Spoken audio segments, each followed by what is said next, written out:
started, man. Alrighty, yo, what's going on, everybody? It is your boy Fitzmonk TV here, aka G33, back with another episode of the Legit Shoot podcast. Here with your Monday Night Raw review and results for June 1st, 2020. We are officially in a new month. Let me slide over a little bit to the right so I'm actually on camera, but hope everybody is doing safe and healthy. If you guys are watching this live on YouTube during the stream, thank you guys for coming through once again. Support you guys is definitely, without question, grateful from me. All right, love the support you guys give me each and every single week. If you guys are here in the live streams, if you guys are watching on demand, thank you guys for tuning in and spending part of your day listening to me ramble about WWE. For you guys that are watching or listening on a digital platform like Spotify or Google Podcasts or wherever you guys listen to your podcast, man, thank you guys. It means a lot to me. But yes, we are here with another episode of the Legit Shoot podcast, Monday Night Raw review. We are now in June. It's kind of crazy, man. This year's flying by. We are already officially halfway through the year, June 1st, man. And we're entering into the summer. I know things are starting to reopen. You know, people are trying to get back to some kind of normal lifestyle, but everything's been flipped on its head with this whole George Floyd situation. And if you guys have been following me on social media, I've been very vocal about this and my thoughts on that. You know, and definitely, man, it is a crazy time. This has been the most wild year I've ever could remember in my entire life, and I've only been alive for about 21 years. You know what I mean? But the crazy thing is about it is we're only halfway through the year, and all this stuff has happened, from what happened with Kobe to the fires in California, the murder hornets, the coronavirus, now the the war on police brutality becoming an issue once again. So many things are happening. What's up, Paul and Stimpy? You guys are always, I know this is now, Stimpy and Paul, you two are always the first ones in the chat. Definitely, I noticed you guys in the chat. I noticed who's the first ones here, the first ones to leave. You know, I noticed who lives here the entire podcast. I see everything you guys saying. And definitely, Paul and Stimpy, shout out to you guys, because I know you guys are like the first ones in the live stream every single week. Much appreciated, guys. But Monday Night Raw tonight, what can I really say? This was a boring show.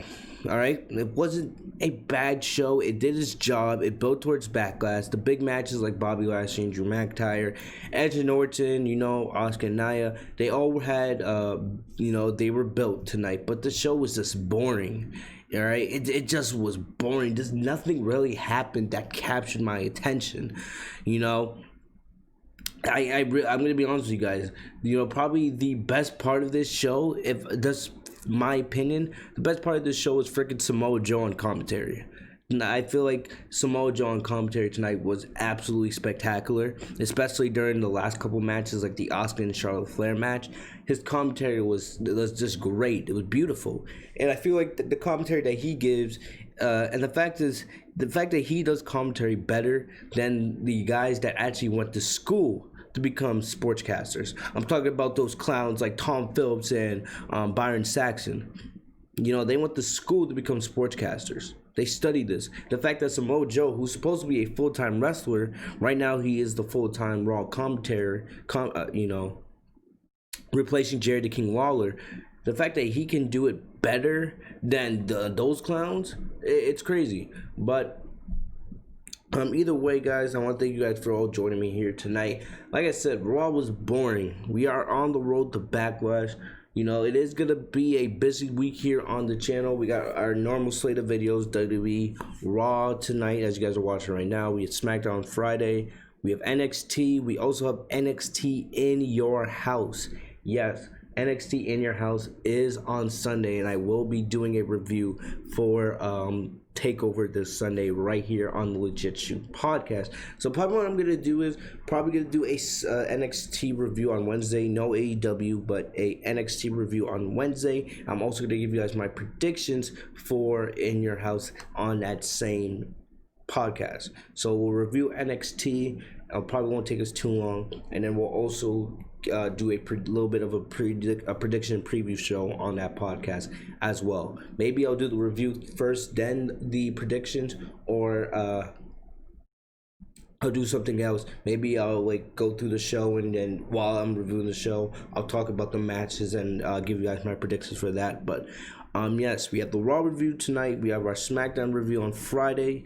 Big thing, Sasha Banks, the best female wrestler in the world, like I always say here on the pod. We have her and Bayley challenging for the Women's Tag Team Champions. I will be rooting for Sasha and Bayley on Friday. You guys know why. If you guys watch my SmackDown review, I told you guys why Sasha and Bayley should win the should win the Women's Tag Team Championships from Bliss and Cross. Even though I don't know if they will, I definitely hope they do for multiple reasons. So if you guys want to hear those reasons, go watch the SmackDown pod if you guys haven't already.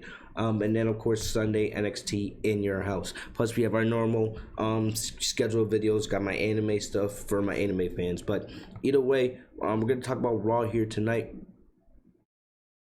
I'm looking in the chat right now.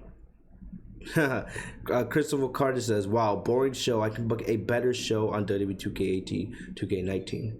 Yo, I agree with you, bro. I agree. I could book a better show sitting on here talking behind my camera at work than the people that get paid hundreds of thousands of dollars to write this show each and every single week. I don't know why Vince doesn't pay me. This show was boring tonight. I'd rather sit here and talk about the whole protest situation and talk about all the other things going on in the world than talk about Raw. Raw is supposed to be a distraction from all these things in the world. It's one of the reasons why a lot of people want sports back so badly. You know, sports is supposed to be basically a distraction from all these nasty, horrible things that are going on in the world right now. And yet, Raw isn't doing anything.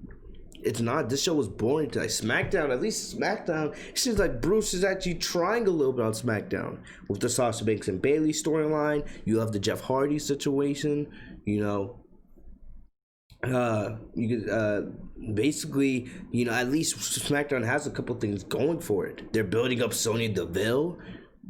They have the IC title tournament. There's actually things I care about on SmackDown. On Raw, there's really nothing. Like Seth Rollins, what he's doing with his character right now, yes, he's doing a great job with the Messiah character, but I don't really care too much about it. Drew McIntyre, I'm invested in Drew McIntyre. Asuka, I'm invested in her. I like those two superstars. I became a big Drew McIntyre fan this year. But, I just don't really care about the storylines they're in right now. I don't give a damn about Asuka versus Nia Jax. I don't give a damn about Drew McIntyre versus Bobby Lashley. I'm not. I just don't really care about those feuds. They don't interest me. Yes, you could put Sasha Banks against Alexa Bliss 1,000 times and I'll watch it because it's Sasha Banks. But it's not going to interest me that much because I don't really care about Alexa Bliss.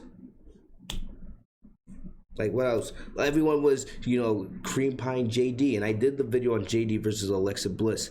But to an extent, JD was right. Look at Alexa Bliss's in-ring work. And it's especially in that match against Sasha Banks on Friday Night SmackDown. Sasha was overselling for Bliss just to try to make Bliss look like a competent wrestler. Bliss doesn't do anything that's impressive in the ring. She's very limited. She's not that talented. Yes, JD did, mess up by, comparing Alexa Bliss's wrestling ability to her ability in bed, but still, to an extent, he was correct. Let's be serious. There's not much that is interesting on Raw as of late. I'm telling you, SmackDown, it looks like SmackDown these last couple of weeks, they're slowly improving a little bit. And Raw, there's just nothing interesting. Nothing interesting. But let's go through the show tonight. I'm going to try to keep this under an hour like I usually do. And I probably should, or I probably will. Let's just see how it all goes. All right, but getting into it, Seth Rollins kicked off the show. They basically advertised the show as Seth Rollins having a funeral for Rey Mysterio after what Seth Rollins did to Rey Mysterio a couple weeks back by, putting his eye into steel steps. They advertised that Rey Mysterio was potentially going to have a retirement ceremony tonight and Seth Rollins was going to come out. So we have the show start off. We have the NXT crowd there. I'm going to keep saying this until it's done. get those NXT talent some chairs. I read an article that the NXT talent had to stand there for like 7 straight hours of tapings, like Raw tapings, because they've filmed 2 episodes of Monday Night Raw in the same day. So last week they filmed last week's edition of Raw and the Raw that you guys saw tonight. So basically the NXT talent that were there were standing up for both those tapings. Then they had to film the SmackDown taping for the next 2 weeks, plus 205 Live. So definitely we need to get some chairs out for those NXT talent. I don't care who you are. Standing up for 7 hours straight, that should not be forced upon any person, all right? Please. You know? Unless you're paying them extra, I don't care. But let's get into Raw tonight. Man. So basically, the show started off with the Seth Rollins funeral for Rey Mysterio. Seth came out and he graced the WWE faithful with his presence. He said that he was ready to wave goodbye to the career of Rey Mysterio just 3 weeks after his brutal attack. He claimed that Mysterio would likely not be able to bring himself to call it quits because of how prideful and how much he loves being a wrestler. So he was going to do the retirement for him. So basically, he talked about Rey Mysterio for a good 5-6 minutes, talked about how Rey is a legend, and how what happened to him had to be done because he had to be a sacrifice for the greater good of Monday Night Raw. So Seth being this freaking prophet saying this had to be done, you know, even though it doesn't really make sense to me, because how does Rey Mysterio being taken out, you know, and how is that supposed to be looked at as for the greater good of Raw? Taking out a legend who can still actually perform. Maybe if it was somebody like I don't know, like a 55-year-old Kane, maybe that would be actually for the greater good of Raw. Somebody that old who clearly can't perform at that level anymore. Yes, that would clearly be for the greater good of the show, because nobody should have to be put through watching a Kane or a Big Show match in 2020. 20 years when they were last in their prime. Maybe that could be for the greater good, but Rey Mysterio can still put on a damn good match with anybody. So I don't know. I'm having a little bit of trouble understanding how this was for the greater good of Monday Night Raw. All right. But hey, after this, Ron put out a sarcastic video package. This went through Rey Mysterio's career, showing some of his greatest moments and matches, how he went from when he won the Royal Rumble to some of his World Championship victories. But near the end of the video package, we had them show the attack of Seth Rollins slamming Rey Mysterio's eye into the steel steps. And then Rollins said he would gladly induct Rey Mysterio. This was actually kind of funny. He said he would gladly induct Rey Mysterio into the WWE Hall of Fame when his time comes. After this, Aleister Black clearly said that he had enough. Black's music played, and the former NXT champion hit the ring, attacking Seth, and then this would lead to the match entering into the break.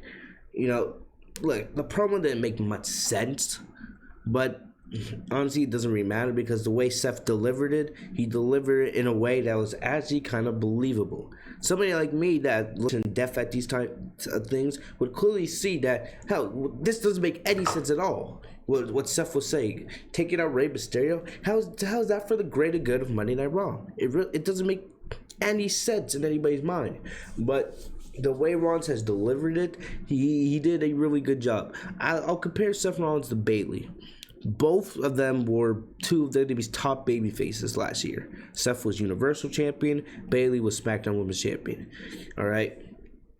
When they both turned heel, because Seth and Bayley started turning heel approximately around the same time. Seth did it early fall, so did Bayley.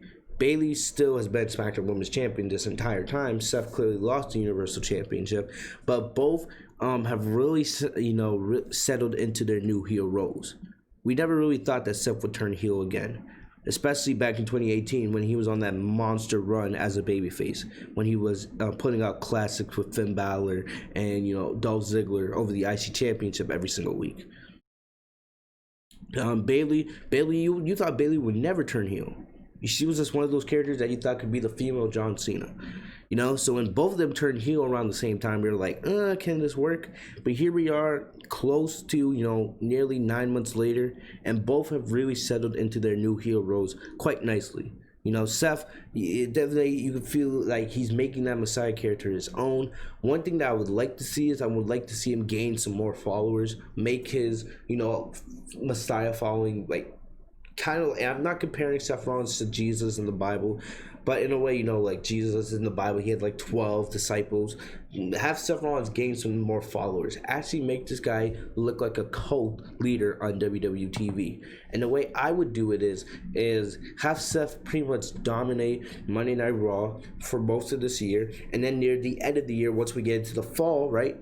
Once we get to maybe September, October, November, around the time when Becky's, getting ready to have her pregnancy, and we know that Seth's gonna probably have to leave, around December time to be with Becky as they get ready for their child to be born. Then have somebody step up and, start taking out Seth's cult one by one. Kind of similar to how Kevin Owens did it, but better, because there was a lot of flaws with the Kevin Owens Seth Rollins storyline, even though we had a great match between the two at WrestleMania. Near the end of the year, have somebody step up and be able to take out Seth Rollins' cult leader, and then take out Seth Rollins himself. So it's a way to, write him off WWE TV while he's busy having his son with Becky Lynch. That's the way I would do it. But I would say Seth is, landing comfortably in his role with being the Messiah. Then we had Aleister Black and versus Seth Rollins, Buddy Murphy, and Austin Theory were at ringside. Austin Theory was wearing a Rey Mysterio shirt, which is kind of funny. This match wasn't bad. You knew this was going to be a good match, but the thing about it is, the problem I had with this match is it had 3 commercial breaks in it. There was a commercial break to start the match. There was another commercial break like 5 minutes after we came back from break. And then there was another commercial break before we had to finish. It was a good match. And you knew Seth and Aleister are 2 of the best in-ring workers on Monday Night Raw. Anytime you put those 2 in the ring together, it's going to be a really good match. But you knew those commercial breaks were going to hurt the match. It definitely did. You had Humberto Carrillo at ringside with a chair. He was there basically to try to even the odds with Theory and Murphy. But basically, Black actually got the win there, which I think was the right decision, because Black actually has a little bit of momentum. Black has actually looked decent in this feud with Seth. So basically him winning by roll-up, I have no problem there. If Theory had won with a clean black mask, that would have been a problem. That would have been more of a problem. I think they need to save Black actually getting the clean win on Rollins with the black mask for a little bit later on, once the story is a little more fleshed out. But Black wins with the roll-up. But after the match, Theory and Murphy got involved. Basically, they attacked Black, but Humberto tried helping, but the 3-on-2 attack was just too much. Then Black got restrained by Theory and Theory and Murphy. Then he had to watch as Rollins hit a curb stomp on Humberto. Then he walks over to Black and he says, "Now it's your turn." And Black, not being able to do anything, defenseless, takes a curb stomp of his own. So then the trio of heels stand tall on the ramp to close the segment. So Seth continues his dominant run as the Messiah. I'm going to skip ahead a little bit to Rey Mysterio, because Mysterio was on the show tonight, and I actually like this. Mysterio, they had a interview from his house. Rey Mysterio gave an update on his condition and what was going on with his eye injury. Like I said, I think the eye injury is a work. I don't think his eye is actually injured. Because I was looking today, I think I couldn't really tell by the way the camera had it. The camera was in good quality, but I think Ray was wearing a eye patch on his right eye to sell the injury. But I'm not exactly sure. But Ray basically said that he doesn't know when he's going to be cleared or if he's going to be cleared to compete. He's definitely going to be cleared to compete. eventually. This is just a storyline basically to get Dominic involved, because Dominic, Rey Mysterio's son, did join him for this segment. Basically, he said he could be cleared in 2 to 3 weeks to compete, or the doctors could tell him he can never compete again just to protect his health. Like I said, this is a work. Rey will definitely be back at some point. But basically, he said damn Seth Rollins for what he did to him and his family, as he said that his son Dominic, his wife, and his daughter had to watch helplessly as they watched Rey, who does this for a living, basically almost have his career taken from him at the hands of an evil man. Then he got frustrated, so then he walked off. Dominic looked like he was going to walk away with his father, but after Rey left, Dominic sat back down, and he looked into the camera and issued a warning to Rollins. You like to speak in scripture, an eye for an eye. Straight out of the Bible itself. So Dominic is coming for Seth Rollins. I do like this. They're getting Dominic involved once again. We always know that Dominic...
Sorry about that, guys.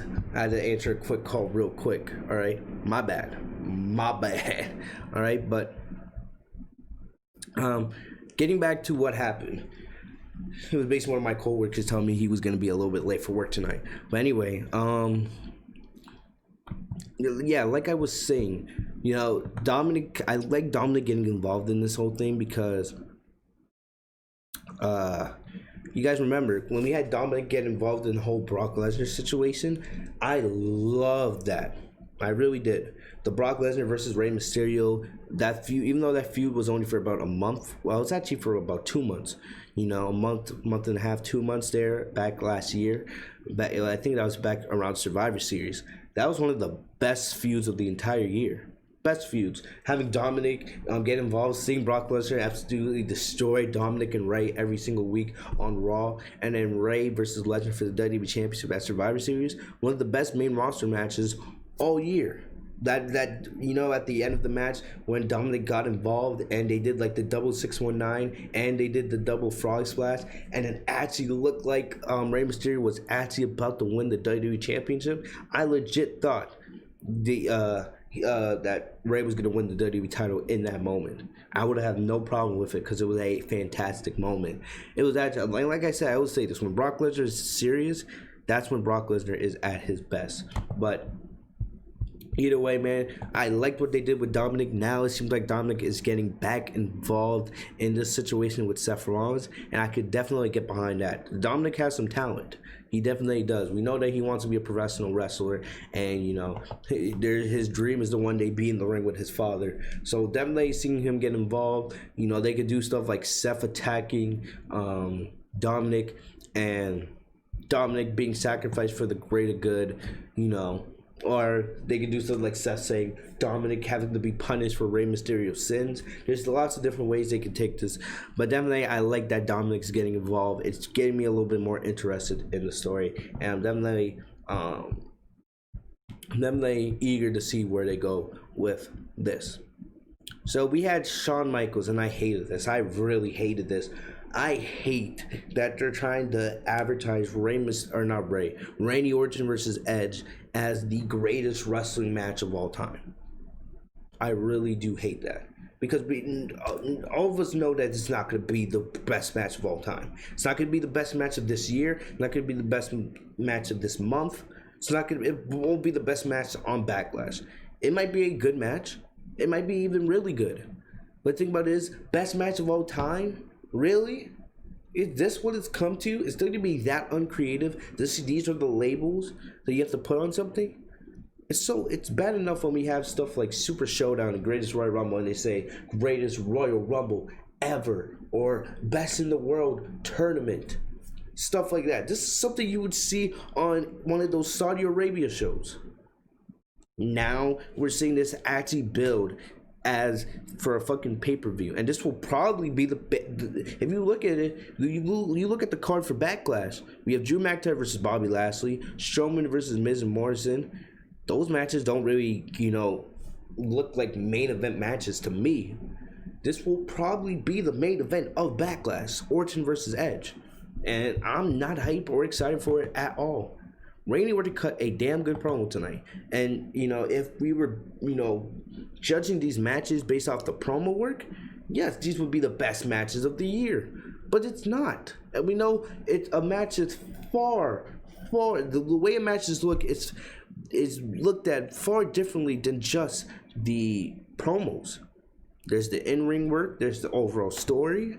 There's so many other layers to this. And, we don't know how Edge is going to be. This is going to be his first legit wrestling match, since being back. The Royal Rumble, that's a battle royal. Last man standing match, that's basically a street fight. With a count to 10 count out factor. This is going to be an actual wrestling match. This will determine how good Edge actually is. And I think, yes, I do believe Edge could still go at it. I feel like it'll be a good match. But calling this match the best wrestling match in the world, please. You had speaking Shawn Michaels. I sat here on the podcast last week and I said, Shawn Michaels versus Undertaker, one of the best matches I've ever seen.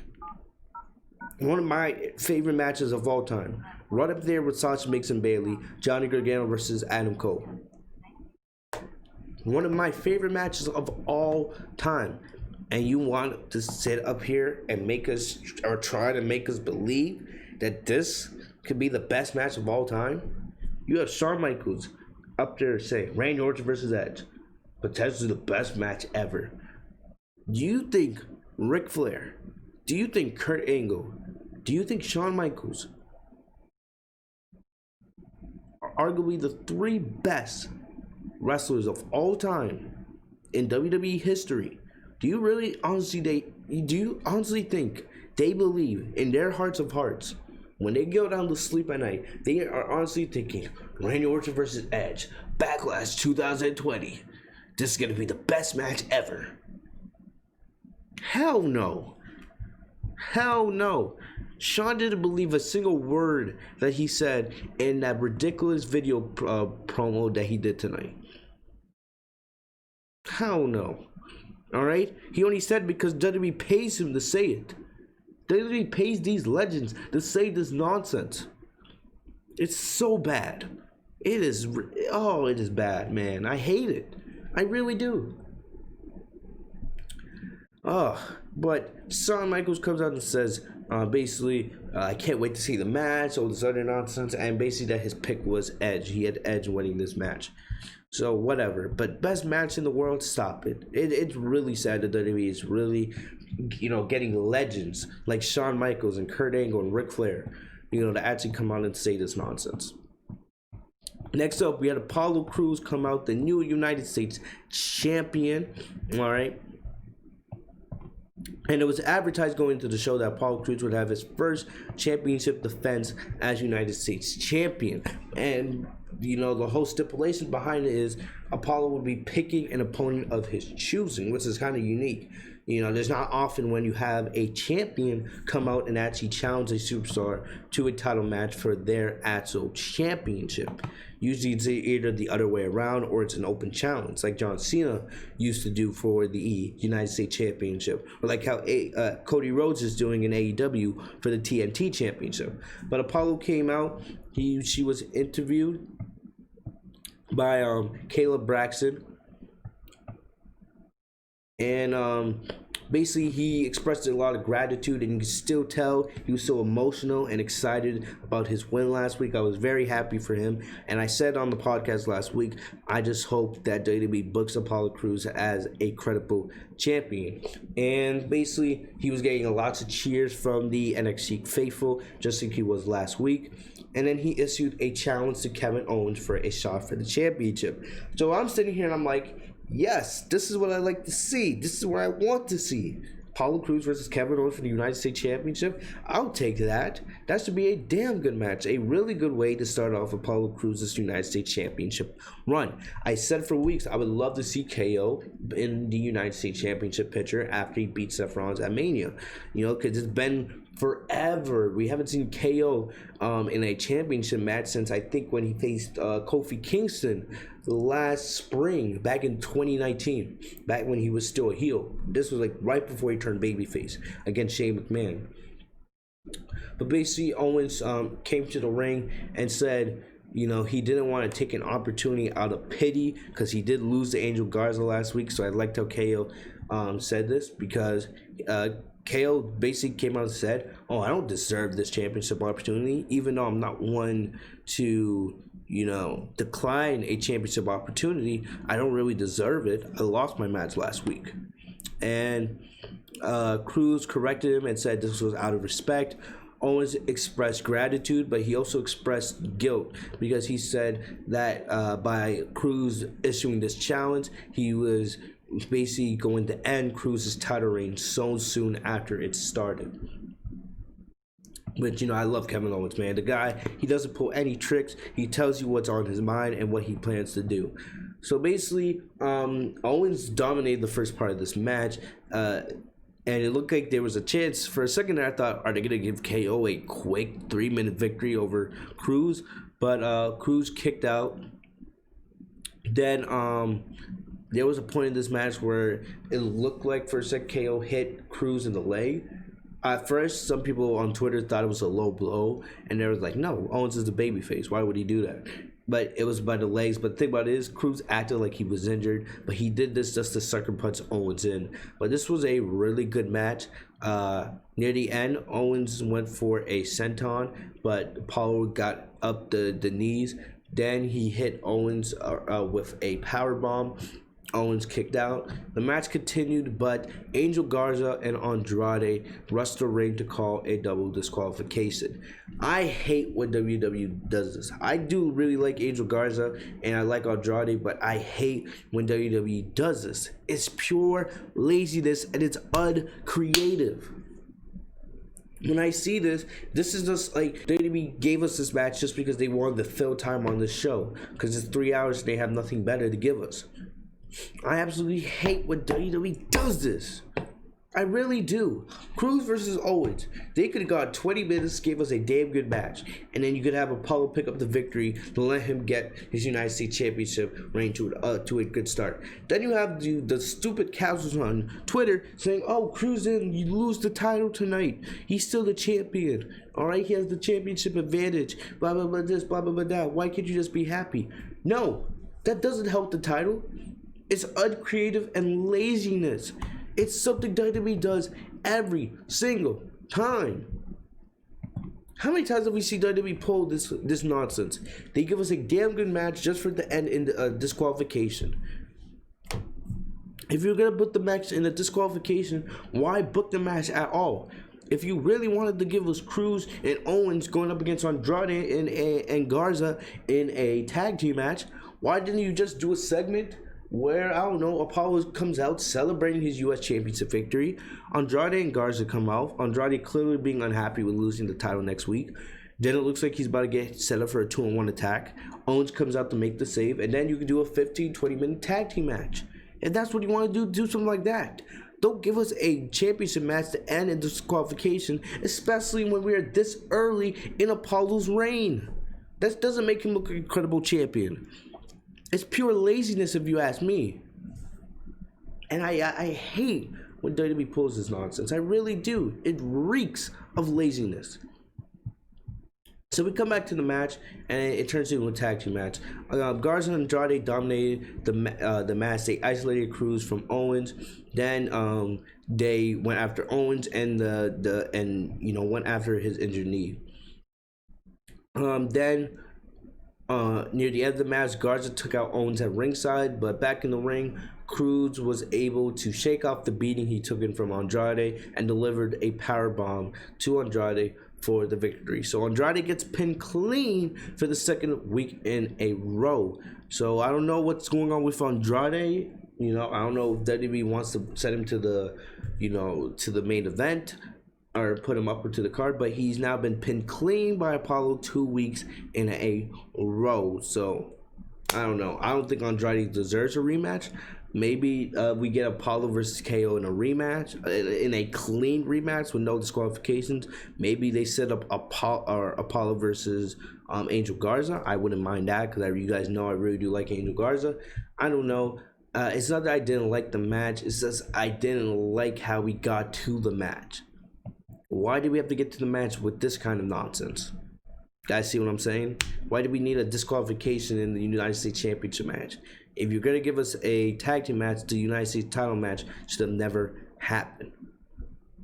Next up, we have the Street Profits versus the Viking Raiders in bowling as the Anything You Can Do, We Can Do Better series continues. The whole thing is the Viking Raiders wanted to tie up the series with the Street Profits 2-2 after we've seen basketball, axe throwing, and golf. Now they continue their battle of competitive supremacy with games of bowling. And don't you guys forget, the reason why we are getting this is there's no Raw tag team division. Like I said, the Authors of Pain are out with injury, and the OC were released. And I don't even know what happened to freaking Ricochet and Cedric Alexander. We haven't seen them on TV in 3 weeks. What happened to that team they lost to? What was it, like Brandon Vink and that other guy? I thought they were going to stay on Raw for a little bit. Monday Night Raw's division, tag team division, needs a lot of help. But I said, doesn't be rather, bring up freaking, what's the name? Dominic Dijakovic. We have Matt Riddle on SmackDown, but instead of focusing on, the things that need help, like the tag team division, you rather do moves like that. Yeah, most likely the Undisputed Era will be coming up to Monday Night Raw eventually, especially if Adam Cole loses the NXT title to Velveteen Dream at TakeOver this Sunday. We'll have to wait and see about that. Even though I don't think Dream's going to win the title, but definitely I won't be surprised if he does win. But, it seems like they've been setting up the Undisputed Era for a call-up for a long time now. They haven't had any serious feuds in NXT other than Cole's NXT Championship feud with Velveteen Dream as of late. So definitely, maybe they're just waiting for Adam to drop the NXT Championship. He just became the only WWE superstar to hold the NXT Championship for an entire calendar year. So he's been NXT Championship for over 365 days now. So it seems only natural that he's going to lose that championship sooner rather than later. It could come this Sunday at TakeOver in your house. So maybe they're just waiting for Adam Cole to drop that title to bring up the Undisputed Era to Monday Night Raw. Even though personally, I would rather, I want to see Adam Cole and the Undisputed Era go to SmackDown. But either way, I definitely think the Undisputed Era are coming up to the Monday Night Raw tag team division. Even though it'll help the division, it's not going to solve the problems. You're going to bring it up to 4 teams? Still, it's going to be the same problems you already have. The only reason why we're getting this competitive series is because there's nothing better on this show to do. All right. What up, Lil Fettuccine? What up, Landon? Good to see you guys. Um, but definitely, we had the bowling tonight. I don't mind these competitions. It's just that I'm just not blind like all these other casuals to the big problems surrounding WWE's tag team division. If you had way more of a tag team division that was actually credible on Monday Night Raw, I wouldn't mind this at all. And I don't find this, competitive spirit that bad. I don't hate it. It's the thing about it is, Raw's tag team division is so bad that the fact that this is what you're doing with it, this shows you how bad the Raw tag team division is in the first place. You have nothing better to do. There's nobody else there. This challenge the Viking Raiders and the Street Profits. There's no other teams. Cedric Alexander and Ricochet, we haven't seen them in weeks. WWE was building them up, and now we haven't seen them in over a month. Like, come on. Either way, getting into the bowling itself, the Viking Raiders dominated the competition. They were scoring a bunch of strikes, and the Profits struggled to avoid the gutter. Then, of course, they did the whole turkey leg with situation with Ivar, which they've been doing every single week. Then you had the lady calling Ivar cute, like they've been doing. And then basically the score was 100-21. But then all of a sudden, the Street Profits raised a cup, demanded the smoke, and started whooping up the competition. But basically, Ivar and Eric near the end were able to evade defeat, pick up the win, and bring the score up to 2-2 in competitions. So now with a 2-2 tie, what does this mean? Do they settle it in the ring like they're supposed to? Do they settle this in a wrestling ring? I don't know, maybe Backlash? I don't know. But knowing WWE, they'll probably keep doing these competitions over and over and over and over and over again till we're so tired of them that we can't take them anymore. And until probably that they have enough teams to actually have some sort of tag team division. Like I said, WWE is so lazy. Next week, they'll probably be playing ping pong. Like I said, they're only doing this to try to avoid the problems with the tag team division. Either way, moving on from the Raw Tag Team Division, we're transitioning to the Women's Tag Team Division. You guys know already, we have Sasha Banks and Bayley challenging Bliss and Cross to the Women's Tag Team Championships this Friday on SmackDown. Like I said earlier, I hope Sasha and Bayley win for obvious reasons. If you guys want my reasons, go watch the SmackDown podcast. It's live on the channel. Anyway, all right. Basically, before the match backstage, we saw the Iconics and Bliss and Cross screaming at each other. This was stupid because once again, you see Alexa Bliss in the background barely saying anything. She's just standing there. Like, that's like, oh, how long do I have to act like I'm screaming at them? It was like they were just yelling at each other. They weren't really saying anything. But of course, Nikki was getting up in the face of Cross and Peyton Royce. We come back, we get a match between Billie Kay and Nikki Cross. This match was terrible because Billie Kay sucks. The Iconics have been on the main roster for how long and have still not improved a single inch. This was terrible. Alright, near the end of the match, Billie Kay delivered a big boot. Tom Phillips called this the Shades of Kay. I don't know what to say about this. But then Kay won with I think it was a sit-out powerbomb, I think it was. I wasn't really paying attention. I was busy looking at other things like Twitter and following what's going on with the protests. But Billie Kay got the win, and the Iconics now have pinned one half of the tag team champions. So Sasha pinned Sasha pinned Alexa on SmackDown, and now Nikki got pinned by Billie Kay tonight. So I don't know what this is supposed to mean. I want Sasha and Bayley to win for obvious reasons on Friday and become Women's Tag Team Champions once again. But like I say, the Women's Tag Team Championship division is meaningless. I don't know what's the plan here. You had the Iconics beat Bliss and Cross. All right.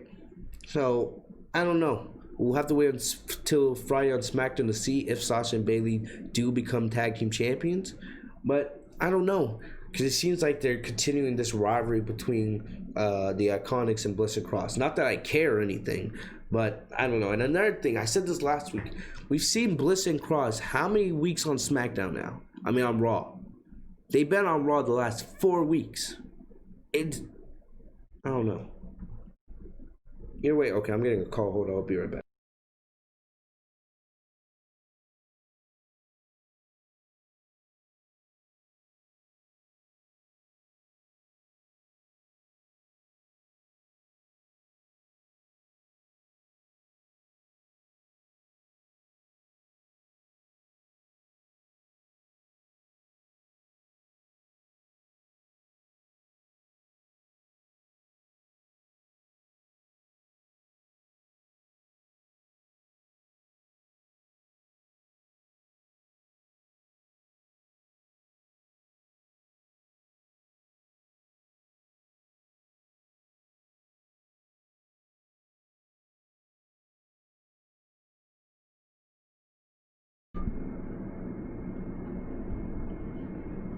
So I definitely, yeah, I got another call from my coworker.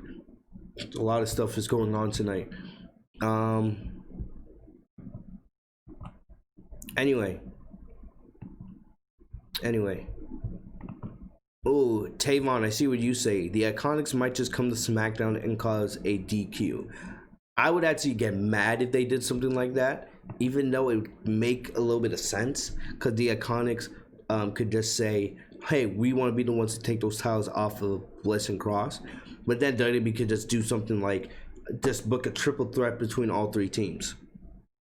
You know, I could definitely see WWE doing something like that, but we'll definitely just have to wait and see until SmackDown this week. It's a confusing situation. I don't know if WWE's trying to make the women's tag team division look important once again, but either way, we'll just have to wait and see till Friday.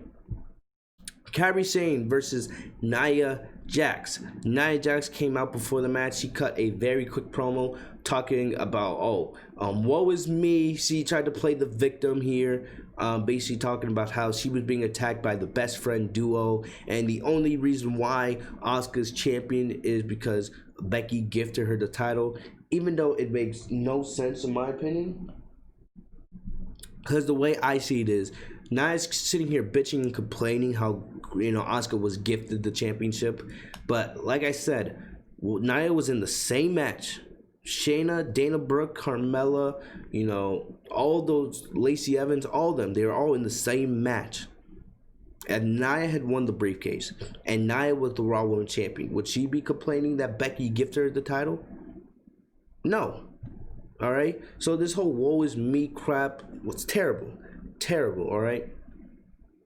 There was also R-Truth. They cut it away here after Nia's terrible promo. Because Nia was basically like, woe is me, I'm being attacked by the best friends, and at Backlash, I will overcome the odds and become Raw Women's Champion. No one gave a crap. Nia's terrible. You guys get the point. But they went to some footage of R-Truth defeating Rob Gronkowski in Foxborough, Massachusetts, not too far from where I am. They threw the footage of him defeating Gronk to become 24/7 champion for like the millionth time. Anyway, we came back to the ring where we had Kairi Sane versus Nia Jax again. I know most of you guys read the report of how Kairi Sane was injured again by Nia Jax. Nia is absolutely terrible. I don't care what anybody says. She was terrible. See, there was a point where she dropped Kairi Sane on the apron on her head. There was another part of the match where she slammed Kairi Sane unprotected face first into the steel ring steps. Then she hit the leg drop for a pivotal victory. I really don't know. It really feels like Nia's out there trying to hurt people. All right, every single match that Nia Jax is in, there is at least one or two spots where it looks like you cringe because you don't know if Nia's opponent is actually getting hurt. Like, Nia is not a safe worker at all. It was reported this weekend that WWE has banned the buckle bomb. You know, the point where, you know, they have it where a superstar puts another superstar in a powerbomb position and throws them into the corner. Seth Rollins did all the time. You know, Nia Jax does it terribly because half the time she's not even looking at where she's throwing her opponent. She just throws them. And, you know, you could see in this match, there were about 2 or 3 spots where I was very concerned for Kyrie. Nia Jax is absolutely terrible in the ring. She is bad. So, I don't know. I'm getting another call.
It's okay. Now my camera's fading out.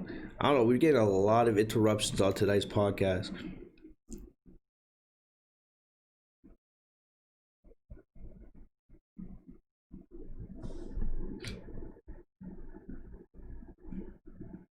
Okay, there we go. Anyway, back to the whole situation.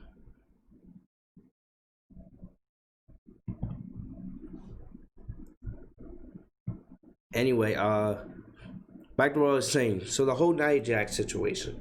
All right. Like I said, Nia is honestly, she's one of the worst workers in the entire company. She is terrible at what she does. Absolutely terrible. You know, I fear for anybody that has to go into the ring with her. You know, Kyrie Sane has gone into the ring now with Nia, 3 times in the last month and a half, and now, like, we don't know, you know, if Kyrie's legitimately injured or if she's just, you know, just selling. Because every time Nia throws her on her head or into the steel ring step, it's legit scary. When people say that, you know, Nia's a dangerous worker, they actually mean it. And I say it. I roast Nia all the time here on the podcast, but Nia is absolutely a dangerous worker, and I fear for anybody that has to get into the ring with her. I really do. She is terrible. She should never be champion in this industry. She sucks. She really does suck. All right. So hopefully Kyrie Sane is okay, but I don't know. Anybody that thinks Nia Jax is a good worker does not know anything about pro wrestling. Next up, we had Charlotte versus freaking Asuka. This was after Randy Orton cut a beautiful promo backstage. We already kind of basically talked about this. Randy Orton's cut about a promo about how good he is in the ring and how superstars like Ric Flair and Edge have said that Randy Orton's one of the best ever to lace up a pair of boots. And he's done that only by being Randy Orton in the ring. So